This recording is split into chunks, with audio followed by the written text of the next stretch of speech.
আরুষ চোখ ছোট ছোট করে তাকিয়ে আছে উমায়ের দিকে। উমায়ের বিছানায় শটান হয়ে দুদিকে হাত চড়িয়ে শুয়ে আছে। আরুষ কোমরে 2 হাত রেখে বিরক্তি নিয়ে বলল, এই কি করেছিস এসব? হ্যাঁ, কি করেছে? তোকে ধরে জোর করে বিয়ে করে দিয়েছে, নাকি তোর বাসর ঘরে বাহাত ঢুকিয়েছে? আরুষ গম্ভীর কণ্ঠে বলে উঠল, ওর থেকে আমি সপ্তাহখানেকের বড়, সম্মান দে বুঝলি। উমায়ের যেন মজা পেল। সে ঠোঁটের কোণায় হাসি ঝুলিয়ে শান্ত গলায় বলল, হে আমার বড় ভাই, বিয়ে করছে না কেন এখনো? আপনার জন্য আমার মতো অভাগা ব্যক্তি আজও অবিবাহিত। প্লিজ বিবাহ করুন, ছোট ভাইদের বিয়ের সুযোগ করে দিন।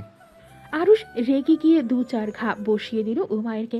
চিবিয়ে চিবিয়ে বলল, হাই ইজলামি করিস সালা এমপির পোলা। মেজাজ খারাপ করছিস কেন? বল, হাতে ব্যান্ডেজ কেন ওইটা বল। উমায়ের ভাবলেশীন ভাবে বলল, মানুষ হাতে ব্যান্ডেজ কখন করে? হাত কেটে গেলে। জানিস যখন আবার জিজ্ঞেস করার কি আছে? রুম থেকে যা তো, কানের মাথা খাইস না আর। উমায়ের কথা শুনে রেগে মেগে ব্যান্ডেজ করা হাতটা টেনে নিল আরুষ। ব্যান্ডেজের প্যাচ খুলতে লাগলো টেনে টুনে। এরই মধ্যে আহাত আহাজারি করতে করতে রুমে ঢুকলো। আমার সহজ সরল প্রেমিকাটাকে তোর তার চালের ফুপা অন্ত্র বিয়ে দেওয়ার তাল করেছে আয়ুষা। আহাত কথা থামালো আরুষের কাণ্ডে তড়িঘড়ি করে বলেও বসল। আরে আরে করছিস কি? আরুষ ব্যান্ডেজে শেষ টান দিয়েই বলল, চোখ তো নেই তোর, ডাক্তার দেখে একটা চশমা নে বুঝলি, চশমা নে। উমায়ের চোখ মুখ কুচকে তাকিয়ে আছে কিরকম বন্ধু এরা। একটা হাত কেটে গেছে এটা নিয়ে সান্ত্বনা না দিয়ে উল্টো ব্যান্ডেজ করে দেখতে চাইছে কতখানি কাটলো। আরুষ হাত ছেড়ে উমায়ের বাহুতে মারলো একটা, মুখে বিচ্ছিরি গাড়ি দিয়ে বলল, ফালতু পোলা, তুমি কি নিব্বা ডিব্বা? হ্যাঁ, প্রেমিকার কষ্টে হাত কাটো, বাল করো তুমি। বয়স তো কম হইল না, এই তুরুতু ডানি মার্কা কাম কেমনে করলা? হ্যাঁ, সায়ন থেকে চটটা কেন মারতে গেলি বল, কেন মারতে গেলি? আহাত চোখ কুচকে নিল, কপালে ভাঁজ পড়ল 2টা। গা ছাড়া ভাবে বসতে বসতে বলল, তুই সত্যি সত্যি কাউকে এখনো মন থেকে ভালোবাসিস না আরুষ? আমি 100% শিওর। আরুষ বেজায় বিরক্তি নিয়ে তাকালো। মানে ওরা সবাই জেফারের প্রতি তার ফিলিংসকে সিরিয়াসলি নিচ্ছেই না। আরুষ তো জেফারকে পছন্দ করে, ভালোবাসে, তবে এদের এত সমস্যা কেন হচ্ছে? আরে ভালোবেসে হাত টাত কাটা জাস্ট লেইম কাজ বুঝলি। আরুষের কথা শুনে শব্দ করে হাসলো উমায়ের। আহাদ আরুষের কথায় পাত্তা না দিয়ে তার বাহুতে বাহবা দেওয়ার ভঙ্গিতে চাপড় মেরে বলল, একদিন তুমি কোনো এক রমণীর জন্য শুধু হাত কাটা না, মরতেও রাজি হয়ে যাবে। আমরা সেদিনের অপেক্ষায়। আরুষ গর্বিত ভঙ্গিতে বলল, জেফারের জন্য মরবো বলতে চাইছিস? রাইট। দেখ ভাই, জেফার কোনো নিব্বি টাইপ ন্যাকা মেয়ে না, সে যথেষ্ট ম্যাচিও। আমি তাকে পছন্দ করি আর সেও আমাকে পছন্দ করে। আমরা বিয়ে করে নিব, দেন সুন্দর একটা পারফেক্ট সংসার হবে আমাদের। নো ঝামেলা, নো ঝগড়াঝাটি। দেখ ভাই, লাইফে এত কিছু আবেগ চলে না, এইসব করার টাইম আছে বুঝলি ভাই। এই ভালোবাসা আর ভালোবাসার জায়গায় সুন্দর বুঝলি তো। বাকি যা যা তোরা দুটোই করিস সবই আদিক্ষেতা, অন্য কিচ্ছুই না। আরো সাধারণ মানুষ কারো জন্য মজনু হতে পারে না, তার সাথে এসব যায় না। আরে বিয়ে করে সংসার করব, সব শেষ, লাইফ সেটেল। আহাদ অলস ভঙ্গিতে বলল, ও ভালো ভালো। সংসার কোনোদিন পারফেক্ট হয় না।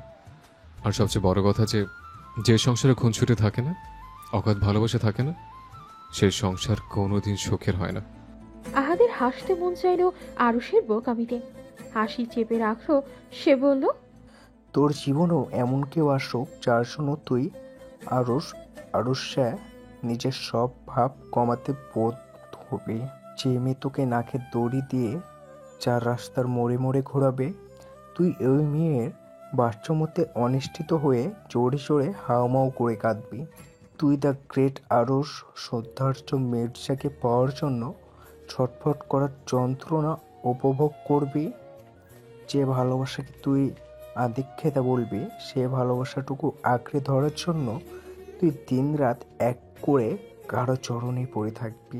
তোর সব ভালোবাসা সরে তোর সব ভালো হোক, তুই সত্যিকারের ভালোবাসার স্বাদ কীরকম সেই সম্পর্কে অবগত হ। বন্ধু হিসাবে আমি খুব করে চাই তুই এমন কাউকে ভালোবাসার জন্য তরপা যাকে তুই তোর গাধামি আর অতিরিক্ত ইগনোরের জন্য হারিয়ে ফেলবি। তুই ভালোবাসার মূল্য দিতে শিখ, তুই চরমভাবে ভালোবাসা শিখ, আর সর্বশেষে ভালোবাসার মানুষকে কষ্ট দেওয়ার শান্তিস্বরূপ তুইও কষ্টে দেবদাস হয়ে বনে বাধারে ঘুরে ঘুরে। আরুষ আহাদের মুখ চেপে ধরে বলল, আহাদ, বাড়াবাড়ি করবি না। তোদের কি মনে হয় আমি মজা করছি? জেফারের প্রতি আমার ফিলিংস গুলো মিথ্যা? আমি চ্যালেঞ্জ করছি, জেফার আর আমি পারফেক্ট কাপল হব। উমায়ের বলে উঠল, দর হইল বড় ভাই, এবার জেফার খালারে প্রপোজালটা দেন, রিজেক্ট হন। আমিন আমিন। আদিত্য দৌড়ে এসে বলল, রাখো তোমাদের আমিন, সুম্মা আমিন। আরুষ ভাই, আলিশা ডাকাত মহিলা তোমার রুমে ঢুকেছে। আরুষ এক ছুট লাগিয়ে দিল মুখে, বলল, আল্লাহ আবার না জানি আমার সাধের কোনো গেঞ্জি শার্ট এর হাতে বলি না হয়। এই আপদরা আবার কোন মতলবে এসেছে কে জানে। আরুষ হুড়মুড় করে ঢুকলো রুমে। আরিশার হাতে কিছু একটা আছে যার দিকে তাকিয়ে সে বিজয়ী হাসি হাসছে। আরুষ জোরে চেঁচিয়ে বলে উঠল, কি করছিলি আশা? হাতে দেখা, কি দেখা? আরিশা চমকে উঠে পিছিয়ে গেল দু কদম। ব্যাটার ছেলে এসেও পড়েছে। উফ, শান্তি নাই। এমনিতেই প্যারা দিয়ে রেখেছে লাইফে। জ্যাফারটাকে রাস্তা থেকে সরানোর প্ল্যান করতে করতেই তো ওর ব্রেন হাঁপিয়ে গিয়ে 3 লিটার লেবুর শরবত খেয়ে বসে আছে। আলিশা দাঁত কিরিয়ে বলল, আরে আরুষ ভাইজান, আমি তো আপনার কাছে এসেছিলাম। আরুষ তীক্ষ্ণ চোখে তাকিয়ে বলল, এই কি আকাম করছিলি? ভালোই ভালোই বলে ফেল আশা। আরিশা পালানোর তাল করছে। যা করেছে না আজ জানতে পারলে উগান্ডায় ভিসা টিকিট ছাড়াই পাঠিয়ে দেবে আরুষা। আরিশা বিড় করলো, পালা আশা, পালা বইন। আরুষ 1 পা 2 পা করে আগাচ্ছে, আরিশা পেছাচ্ছে আর ঢোকিলছে। যখন আরুষ দেখবে তার সাধের জেফার লোফার এর দেওয়া ঘড়িটা আরিশা ভেঙে টুকরো টুকরো করেছে, তখন আরুষ আরিশাকেও টুকরো টুকরো করে। না না, এসব ভাবা যাবে না, কিছুতেই না। আরুষ থমকে উঠল। কি বলছিস বিড়বিড় করে? হ্যাঁ, আরিশা মেকি হাসি ঝুলিয়ে বলল, আপনি আমার দিকে এগিয়ে আসছেন কেন আরুষ? আরুষ ভ্রু কুচকে বলল, কি বলবি? আরিশা দাঁত দিয়ে ঝিপ কেটে বলল, ভাই। এই হাত দেখা, দেখা হাত। কেন? আমার হাত অত সুন্দর না তো, আপনি দেখে কি করবেন? অকর্মার ঢেকির হাত সুন্দর হইলে কি না হতো, হলেই কি? হ্যাঁ, মোটেও আমি অকর্মা না, অনেক কাজ পারি। আরুষ আরিশার দুপাশে হাত রেখে তাকে দেয়ালে আটকে দিয়ে ভ্রু নাচিয়ে বলল, তাই? তা কি পারিস বল, আমি শুনছি। আরিশা হাঁসফাঁস করে উঠল। দূরে সরুন আপনি। আরুষ আরিশার হাত টেনে সামনে এনে মেলে ধরল। হাতের উপর কালো কালো ছোপ ছোপ। আরুষ চোখ বড় বড় করে তাকিয়ে বলল, কালি কোথায় মেখেছিস আশা? হ্যাঁ, আরুষের ব্রেনে একটা কথাই আসলো, শুধু তার সাদা রঙের ফরমাল শার্টটা। যাচাই বাছাই না করেই টেনে ধরল আরিশার চুল। আরিশা আ করে চুলের গোড়ার দিকে চেপে ধরে বলল, লাগছে তো আরুষ ভাই, ছাড়ুন। বিশ্বাস করুন, কোথাও লাগাইনি কালি। কালি তো ভুলে লেগে গেছে হাতে, আপনার জুতা থেকে। আমার জুতা? জুতাতে কি করছিলি তুই? এই এই এই বেয়াদব! আরিশা ব্যথায় ছলছল চোখে তাকালো, করুণ কণ্ঠে বলল। ছেড়ে দিন না। আরুষ ধমকে উঠে বলল, একদম নাটক করবি না, নাটক বাজ একটা। এই আরিশা অভিমানী চোখে তাকিয়ে ঠোঁট উল্টে ভেবে করে কেঁদে ফেলল। আরুষ ছেড়ে দিল আলিশার চুল, তারপর মুখ চেপে ধরে বলল, এই একদম কাঁদবি না। সবসময় বাচ্চাদের মতো ফ্যাচ ফ্যাচ ফ্যাচ ফ্যাচ করে কাঁদিস কেন রে? এই গাদি, বড় হবি কবে? হ্যাঁ, আবার যদি দেখছি না কোনো দুষ্টুমি করতে, ঠ্যাং ভেঙে দিব। আলিশাও হেঁচকি তুলে তুলে তুলে ফোপাচ্ছে, নাক টেনে টেনে গুনগুন করে কাঁদছে। আরুষ আলিশার হাত টেনে ধরে ওর 2 গালে লাগিয়ে দিল। কালিতে মাখামাখি হয়ে গেল আলিশার শুভ্র রাঙা গাল। আলিশার চোখ পাকিয়ে তাকালো, কান্না টান্না ভুলে ফোঁস করে উঠল, তেড়ে ফুরে গিয়ে বলল, এই বাজে লোক, আমার গালে কালি কেন দিয়েছেন? আবারও নাটকীয় ভঙ্গিতে কেঁদে উঠে ডাকলো, বড় মামি, মামি গো। আরিশার মাথায় একটা গাট্টা মেরে দিয়ে দাঁত বের করে হাসলো আরুষ। আরিশা আরুষের পায়ে ঠাস করে পাড়া মেরে দিল। হঠাৎ এমন হয় আরুষ নিচের দিকে ঝুঁকে গেল। সুযোগে আলিশা আরুষের গালে নিজের গাল ঘষে কালি মেখে দিয়ে এক দৌড় মারল। যেতে যেতে মুখ দিয়ে ভ্যাঙানি দিয়ে বলল, 100 বার নাম ধরে ডাকবো, আরুষা আরুষা।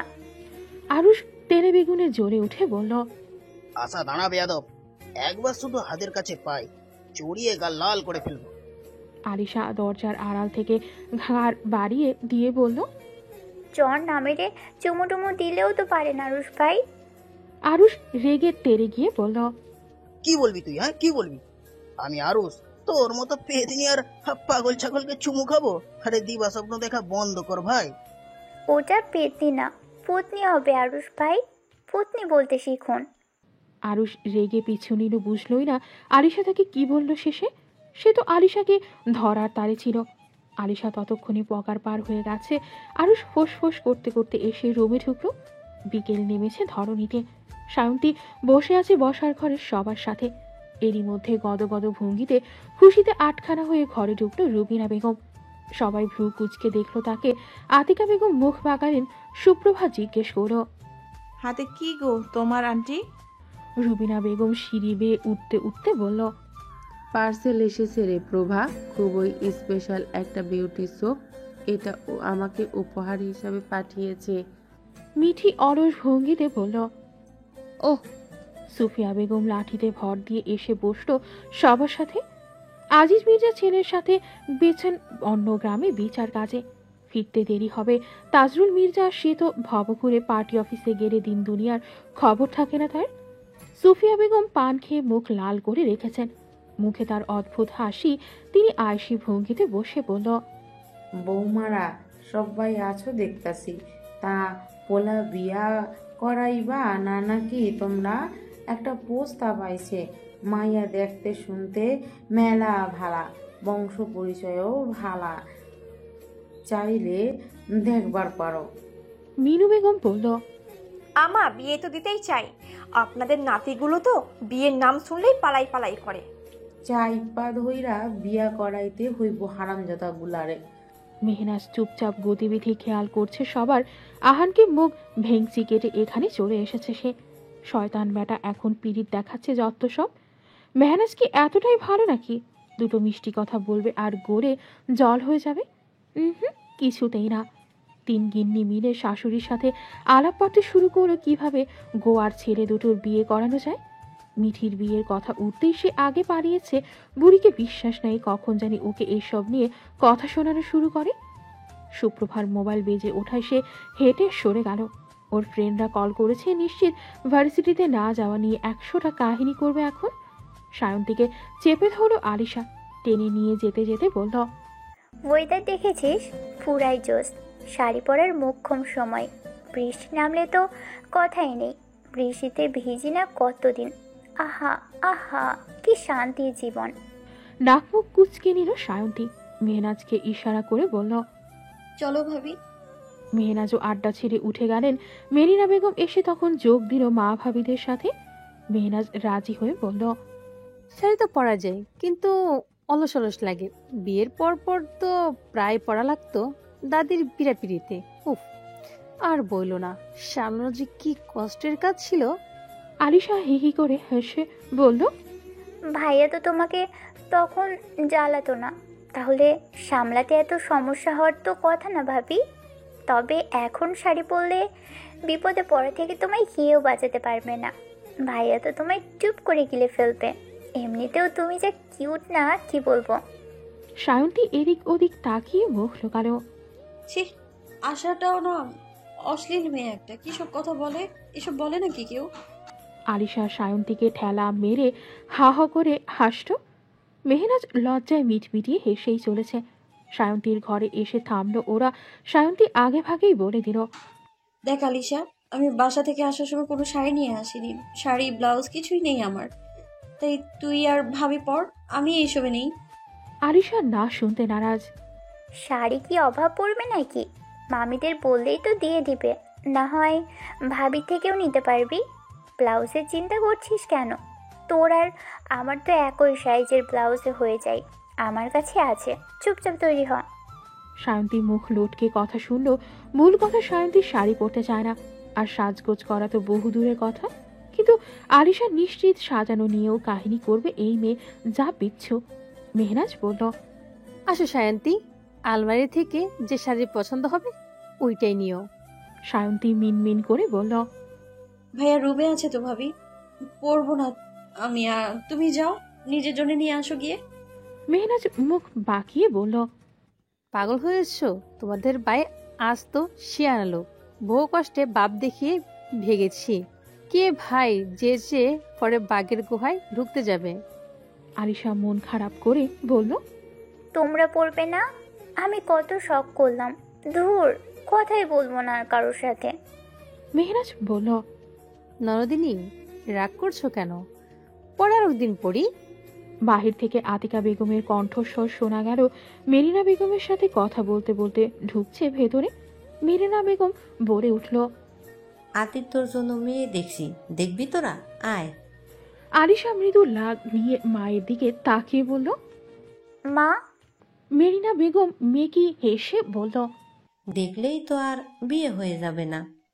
আলিশা বিরক্ত হয়ে বলল, ওটা মেয়েদের দেওয়ার মতো ডায়লগ, তুমি মেল ভার্সনটা বলো।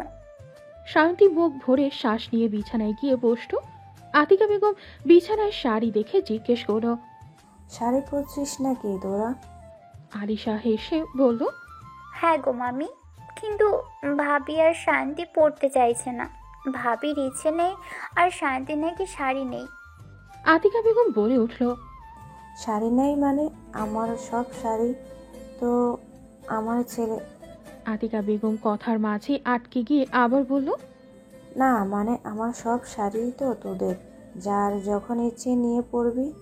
আর তো অন্তিমা, আয় তো অন্তিমা, যেটা পছন্দ হবে ওইটাই নিবি, আয় আয়। বলেই শান্তির হাত টেনে তিনি চললেন নিজের সাথে নিয়ে। মিরিনা বেগম মেয়ের সাথে নীরবে যুদ্ধ চালাচ্ছেন। বর্তমানে আলিশার চোখে তার মাই সবচেয়ে বড় ভিলেনগিরি করছে এই ওর জীবনে। সায়ন্তী না চাইতেও ঢুকলো আতিকা বেগমের ঘরে। আতিকা বেগম আলমারি খুলে বলল, কোনটা নিবি বল। সায়ন্তী হালকা হেসে বলল, তুমিই বলো তোমার মেয়েকে কোনটা বেশি মানাবে, ওইটাই পরবো। আতিকা বেগম মুগ্ধ হয়ে তাকালেন। মেয়েটা তাকে যথেষ্ট সম্মান দেয়, প্রাধান্য দেয় সবকিছুতে। নিজের মেয়েটাকে তো হারালেন, এ মেয়েটা যেন থেকে যায়। তিনি আল্লাহর কাছে এই দোয়াই শুধু করেন, ছেলেটার সুখও যে এখানেই সীমাবদ্ধ। আতিকা বেগম খয়েরি পাড়ের সুতোর কাজ করা একটা বেগুনি রঙা শাড়ি সায়ন্তীর হাতে তুলে দিয়ে মিষ্টি হেসে বলল, এটা পর, ভালো লাগবে। সায়ন্তী বিনিময়ে হেসে শাড়ি নিয়ে বের হলো। ঘরে গিয়ে যা দেখলো তাতে তার মাথা চক্কর দিল। কি করেছে অবস্থা মেয়েটা! মেকআপ এত কত লাগে মানুষের, সাজগোছের জিনিসের পরিমাণ এতই বেশি যে বিছানায় আর জায়গা বাকি নেই। সায়ন্তী মুখে হাত দিয়ে পড়ে উঠল, এত কিছু দিয়ে কি করবি তুই? আলিশা ভাব নিয়ে চুল উড়িয়ে দিয়ে নাটকীয় ভঙ্গিতে বলল, সাজবো, তুই এসব বুঝবি না। মেহনাজকে ঠেলে পাঠিয়ে দিল। আলিশা কিন্তু বেচারি গিয়ে ফেসে গেছে। আহান দাঁত কেলিয়ে হেসে বলল, এবার কোথায় পালাবেন ম্যাডাম জি? একটা রোমান্টিক ওয়েদার বাহিরে, আজকে কোনো কাজের চিন্তা মাথাও আনবো না।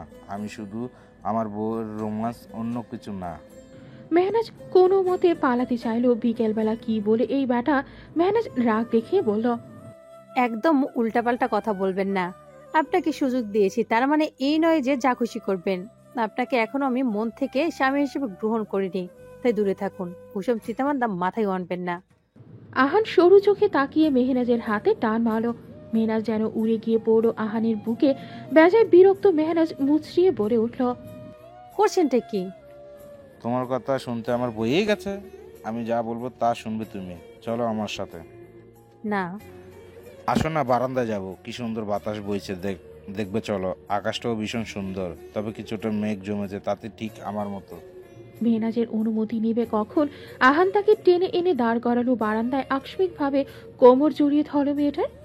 মেহনাজ মহাবিষ্টের ন্যায় চোখ বন্ধ করে চুপ রইল। আহান জেগে উঠল, মৌ, হুম, আমাকে ক্ষমা করে দিয়েছো তো? অর্ধেক করেছি, বাকি অর্ধেক আর করব না ভাবছি। আহান ফট করে মেহনাজের ঘাড়ের ওপর ঠোঁট ছুঁয়ে দিল। মেহনাজের ঘাড়ে কাঁটা দিয়ে উঠল সঙ্গে সঙ্গে। আহান মৃদু হেসে শাস্তি দেওয়ার উপায়টা আবার অ্যাপ্লাই করল। অগোছালো, এলোমেলো, অবাধ্য কতগুলো অধর স্পর্শ। তাতেই মেহনাজ হার মানল। কাঁপা কাঁপা কণ্ঠে বলল, পুরোপুরি ক্ষমা করে দিয়েছি। অত্যাচার বন্ধ করুন এবার। আহান গাল এড়িয়ে শব্দ করে হেসে উঠল। থুতনি রাখলো মেহনাজের ঘাড়ে। তারপর চোখ বন্ধ করে মিষ্টি বাতাসের ছোঁয়া উপভোগ করতে ব্যস্ত হলো দুজনে। সায়ন্তীর শাড়ি পরা শেষ, আরিশাও তৈরি। সে তো মেকআপও সেরে ফেলেছে নিজে। এবার মেকআপ করার জন্য চেপে ধরেছে সায়ন্তীকে। সায়ন্তী মেকআপ করেই না বলতে গেলে সে না না করেই চলেছে। আরিশা ওসবে কান না দিয়ে সাজাতে ব্যস্ত হলো। চোখের ওপর যখন পাপড়িগুলো বসাতে গেল তখনই সায়ন্তী চেঁচিয়ে বলে উঠল, ছাড়, এসব আমি লাগাই না, চোখ কেমন কেমন যেন লাগছে। আরিশা হেসে বলল, কিচ্ছু হবে না, তুই বস, শুকোতে দে, আমি একটু বাহির থেকে আসছি, একদম তুলবি না। আরিশা চলে যেতে সায়ন্তীর অস্বস্তি হতে শুরু করল। মেকআপ তুলতে হবে তাকে। বিপত্তি বাঁধল তখন যখন সায়ন্তী চেষ্টা করেও চোখ খুলতে পারে না। সায়ন্তী জোরে চেঁচিয়ে ডেকে উঠল, আম্মু। মেয়েটা নিজের আগের সত্তায় ফিরে গেল মুহূর্তে। কোথায় আর বর্তমান অবস্থান সবকিছুই যেন মাথা থেকে বেরিয়ে গেল। সে হয়ে গেল চরম ছেলে মানুষই করার সায়ন্তী, বাবা মায়ের আদুরে আহ্লাদের ছোট্ট মেয়ে, যার আবদারে বাবা মা জান কোরবান করে দিতেও দুবার ভাববে না। সায়ন্তীর চোখে হাত দিয়ে খোলার চেষ্টা করলো, আইলেশ পারল না। উল্টো চোখ জ্বালা করে উঠল মেয়েটার। হাত দুদিকে নাড়াচ্ছে বিরক্তিতে, পুরো রুম জুড়ে হাঁটছে আর চেঁচাচ্ছে, আম্মু, ওই মা আসবে, তুমি দেখো আমি বিরক্ত হচ্ছি, কিন্তু কি সব লাগিয়েছো এসব আমার চোখে আব্বু। এ আব্বু, সরাও এটাকে। ও মা, আলিশার বাচ্চা, তোকে তো আমি বেয়াদব কুত্তা মিলাই, কই তুই, তোকে আমি খুন করবো বেয়াদব। আম্মু, আম্মু, এ আম্মু। সায়ন্তীর চিৎকারে পুরো বাড়ি মাথা উঠে গেছে জানো। পাশাপাশি ঘরগুলার মানুষ যেন আগে শুনেছে সেই চিৎকার। এরই মধ্যে সবার আগে ছুটে এসেছে ওমায়ের। এসে সে তো থ হয়ে দাঁড়িয়ে পড়লো দরজায়। সায়ন্তীর দু চোখ বন্ধ করে মুখ বাঁকিয়ে ঠোঁট ওলড়াচ্ছে বারবার, হাত নাড়াচ্ছে এদিক ওদিক, মাঝে মধ্যে তো শাড়িও টেনে ধরছে বিরক্তিতে। বেশিরভাগ জিনিসই মেঝেতে ছড়িয়ে পড়েছে। সায়ন্তীর রুমে কারো উপস্থিতি টের পেয়েই আবারও চেঁচালো, এ অসভ্য, দাঁড়িয়ে আছিস কেন? উমায়ের চোখ ছোট ছোট করে তাকালো। সায়ন্তীর রাগে মুখ লাল হয়ে এসেছে, ছোট ছোট চুলগুলা বাতাসের গতিবেগে উঠছে। উমায়ের ঘোর লাগা চোখে তাকিয়ে থাকলো বেশ কিছুক্ষণ। সায়ন্তী আবার চেঁচালো, ঠোঁট উল্টে কান্না করার মতো করে বলল, চোখ জ্বালা করছে আমার, খুলে দে রে ভাই, এ আশা। উমায়ের বুঝলো মেয়েটা তাকে আলিশা মনে করছে। উমায়ের এগিয়ে এসে দাঁড়ালো সায়ন্তীর সামনে। সায়ন্তী দু কদম আগালো আরো বলল, টেনে তোর চোখের উপর থেকে, দেখ আমার কিন্তু এখন মুখ খারাপ হবে, পরে কিন্তু কি থেকে কি বলবো আমি, ওসব তো শুনতে একদমই ভালো লাগবে না। মানা করেছিলাম না তোকে এসব ভাঙ্গি পটল মার্কা জিনিস আমার মুখে লাগাবি না। প্রচুর মেকআপ দিছো তুমি, সঙ্গের মতো দাঁড়ায় আসিস কেন, উঠায় দে না রে ভাই, আমি তাকাতে পারছি না রে ইয়ার। সায়ন্তী একদম উমায়ের মুখোমুখি দাঁড়িয়ে, মেয়েটার লম্বায় 5 ফুট 4, 5-এর অধিক হবে। উমায়ের কাঁধ থেকেও আরো একটু নিচে ওর অবস্থান। উমায়ের ঠোঁটে মুচকে হাসি, চোখ বন্ধ থাকায় লাভই হলো, না হয় কখনো সায়ন্তী নিচে থেকে এত কাছে আসতো তার। উমায়ের রয়ে শোয়ে হাত রাখলো সায়ন্তীর চোখের পাতায়, তারপর আলতো করে টেনে তুলে নিল নকল পাপড়িগুলো। সায়ন্তীর স্বস্তির নিঃশ্বাস নিল, ঠোঁটে ফুটে উঠল উমায়ের চিরচেনা সে হাসি। মেয়েটার এই হাসিটা এতটা কাছ থেকে দেখার সৌভাগ্য হয়েই গেল শেষমেশ। কতগুলো বছর পর এই সুযোগ হলো তার। উমায়ের মায়া ভরা চোখে তাকিয়ে রইল, হাত এখনো সায়ন্তীর চোখের ওপর। সায়ন্তীর ঠোঁট গাল ছুঁয়ে দিচ্ছে তার বেহায়া হাত। উমায়ের হাত সরাতে ইচ্ছেই করছে না। যদি ও সে জানে এটা পাপ কাজ, ভালোবাসতে গেলে বুঝি মানুষকে পাপীও হতে হয়। একটু একটু পাপ করলে কি খুব বেশি ক্ষতি হয়ে যাবে? উমায়ের না হয় হলোই একটু পাপের ভাগিদার। প্রিয় মানুষকে দেখার ছোঁয়ার লোভ কে সামলাতে পারে দুনিয়ায়? উমায়ের মুগ্ধতার রেশ কাটল না, বরং বাড়ল। সায়ন্তীর নাকে ঠেকলো এক সুন্দর সুগন্ধির সুবাস। এমন পারফিউম তো আরিশা দেয় না। আবার আরিশা এখন অবধি একটা কথাও বলল না, তার মানে সামনে থাকা ব্যক্তি অন্য কেউ। সায়ন্তী ভ্রু কুচকালো। উমায়ের হেলদোল নেই। সায়ন্তী জিভ দিয়ে ঠোঁট ভিজিয়ে কাপা কণ্ঠে বলল, যেই হন, চোখের উপর থেকে হাতটা সরান।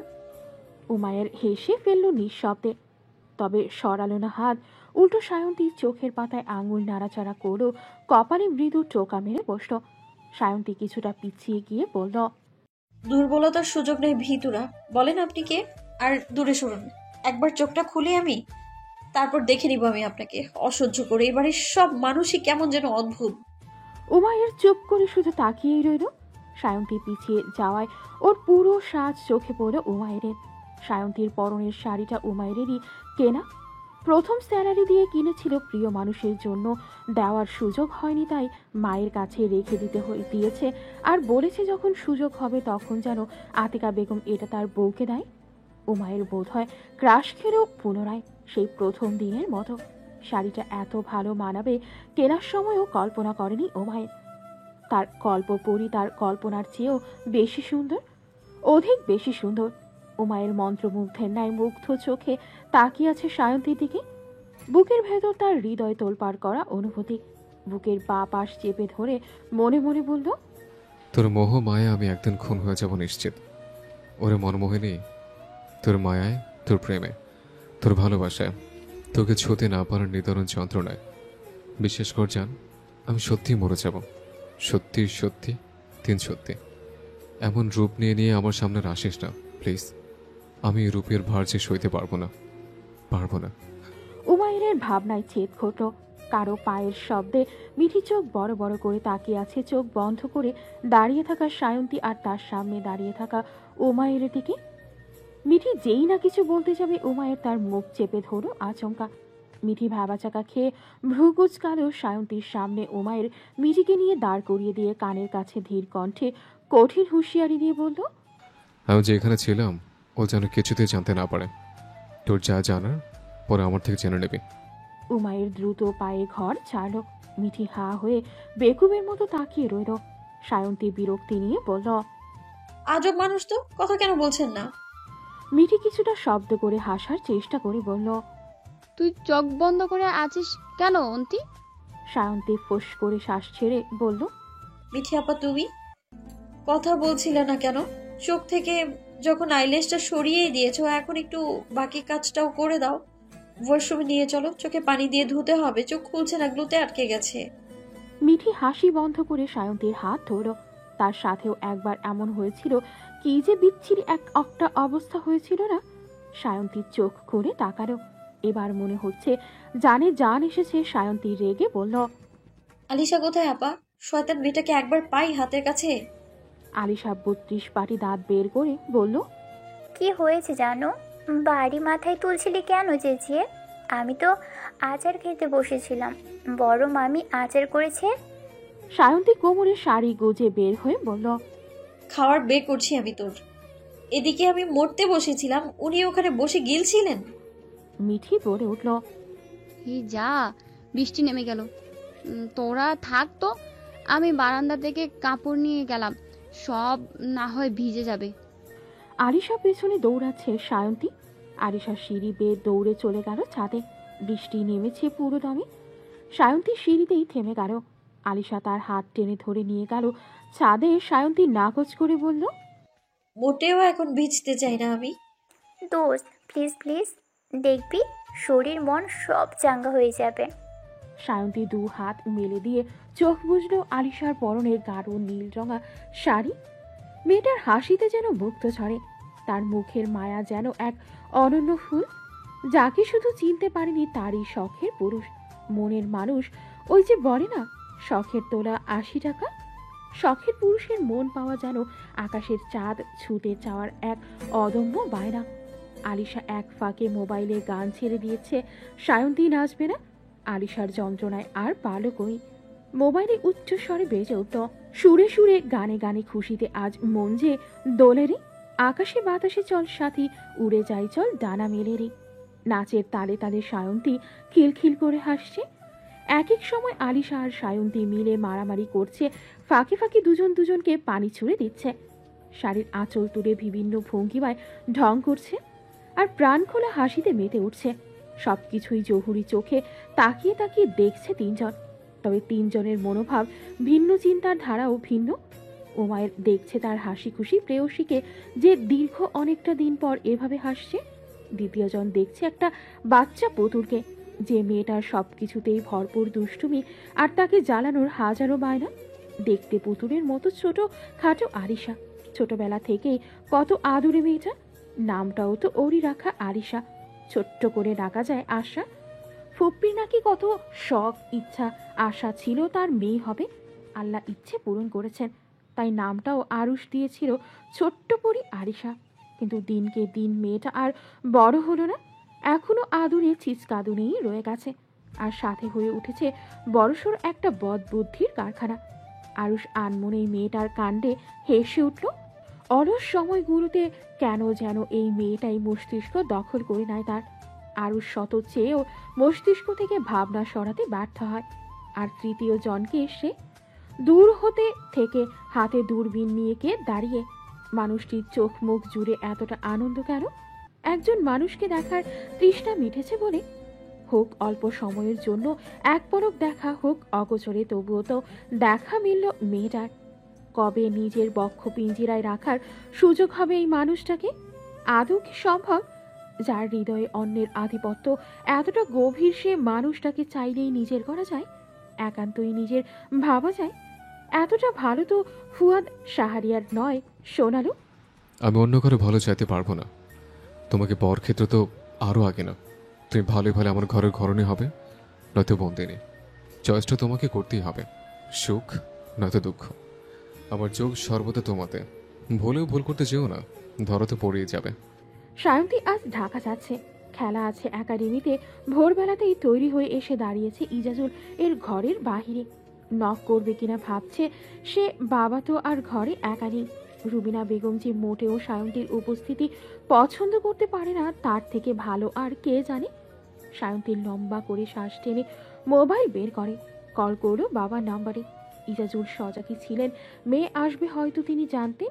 ইজাজুল রিসিভ করেই বলল,